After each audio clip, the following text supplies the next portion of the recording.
Hi, I'm James Bergeron, and I'm going to talk about my feature, The Memory Thief. So give me 3 minutes, it's worth it. It's a sci-fi fantasy and it's set in 2515. It takes place in a city called Mech America, the last city in the world. And it follows the story of Odisco Jones, also known as Amnesia, because of her ability to take memories with her touch. She uses that ability to rescue missing children.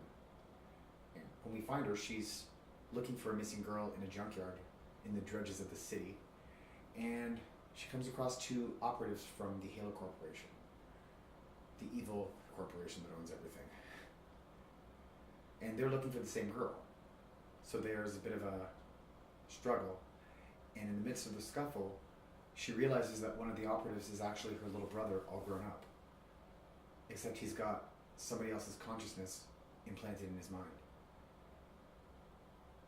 She leaves the situation, saving the girl, but then has to go and infiltrate the Halo Corporation to try and save her brother. In doing so, she uncovers Project Offspring, a much larger plan.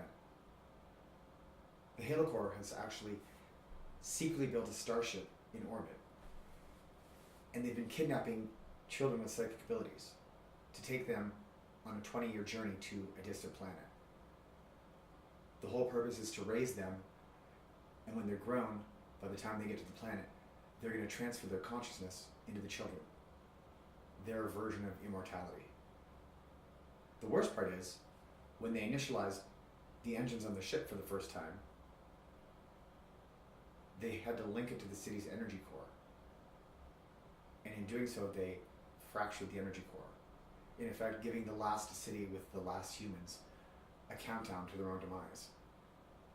So when Odisco discovers this, she has to come up with a plan to take down the Halo Corps while saving her brother, and then hijack a space station so she can evacuate the last city and her family before everything is destroyed.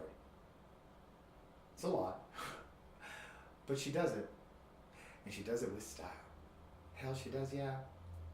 It's got a happy ending, which I think is wonderful, but I'm not really going to divulge what that is. I hope I've made it interesting enough that you'll want to find out. I'm James Bergeron. Thanks for your time.